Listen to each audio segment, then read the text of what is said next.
Friends, എല്ലാവർക്കും നമസ്കാരം. വിജയസ് വേൾഡിലേക്ക് സ്വാഗതം. ഞാനിന്നിവിടെ തയ്യാറാക്കാൻ പോകുന്നത് ചക്ക നമുക്ക് വരട്ടി സേവ് ചെയ്ത് വെക്കാൻ. അതാണ് ഞാൻ ചെയ്യുന്നത്. ഇത് വരിക്കച്ചക്കയാണ്, പഴുത്തതാണ്. ഇത് നമുക്ക് ഇതിൻ്റെ ചവണിയെല്ലാം കളഞ്ഞ് ഒന്ന് നമ്മൾ ചക്ക അരിഞ്ഞെടുത്ത് ഇട്ടുണ്ട്. കുറച്ച് വലുതായിട്ടാണ് അരിഞ്ഞിട്ടുള്ളത്. ഇനി ഇത് മിക്സിയിലൊന്ന് അടിച്ചെടുക്കാം. അതിൻ്റെ കൂടെ തന്നെ നമുക്ക് ശർക്കര ഒന്ന് ഉരുക്കി ജാറിലോട്ട് ഇട്ട് കൊടുക്കാം. അടിച്ചെടുത്തോണ്ട് വരാം. ഇനി നന്നായിട്ടൊന്ന് ചക്ക നന്നായിട്ട് അടിച്ചെടുത്തിട്ടുണ്ട്. നമുക്കിനി ശർക്കര പാത്രം അടുപ്പത്ത് വയ്ക്കാം. ആദ്യം തന്നെ അടുപ്പ് കത്തിച്ചു കൊടുക്കാം.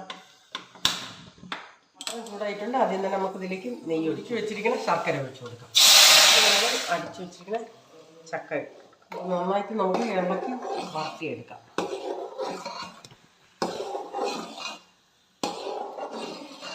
അപ്പം നമ്മുടെ ചക്ക വറുത്തിയത് റെഡി ആയിട്ടുണ്ട്. ഇനി ഇത് തണുക്കാം. ഒന്ന് സ്റ്റൗ ഓഫാക്കി തണുക്കാൻ പാത്രത്തിലോട്ടാക്കാം.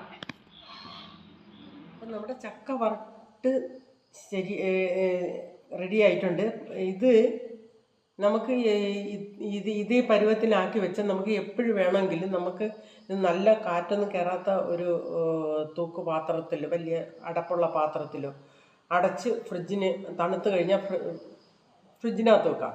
ഫ്രിഡ്ജിനകത്ത് വെച്ചാൽ നമുക്ക് എത്ര നാൾ വേണമെങ്കിലും ഇത് എടുക്കാൻ പറ്റും.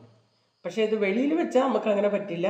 ഫ്രിഡ്ജിനകത്ത് വെച്ചാൽ എത്ര നാളും. ഞാൻ ഇതിൽ ഏലക്ക പൊടി ചേർത്തിട്ടില്ല. കാരണം എന്ന് പറഞ്ഞാൽ നമ്മൾ ഇപ്പോഴേ ഏലക്കപ്പൊടി എത്രയും ചേർത്ത് വെച്ച് കഴിഞ്ഞാൽ നമുക്ക് അപ്പം ഉണ്ടാക്കുമ്പോഴത്തേക്ക് നമുക്ക് അതിനുള്ള മണം കിട്ടില്ല. ഇത് വേണമെങ്കിൽ കുഞ്ഞുങ്ങളൊക്കെ ഇത് പുട്ടിൻ്റെ കൂടെയൊക്കെ കോരി കഴിക്കും. അങ്ങനെ ഒരു നല്ല ടേസ്റ്റിയാണ്. നമ്മൾ നെയ്യെല്ലാം ചേർത്ത് വരട്ടി വെക്കണതുകൊണ്ട്. അപ്പോൾ കുറച്ച് തീരെ അങ്ങ് ഉണങ്ങിപ്പോയാൽ നമുക്ക് അത് കോരാനൊക്കെ പാടാണ്.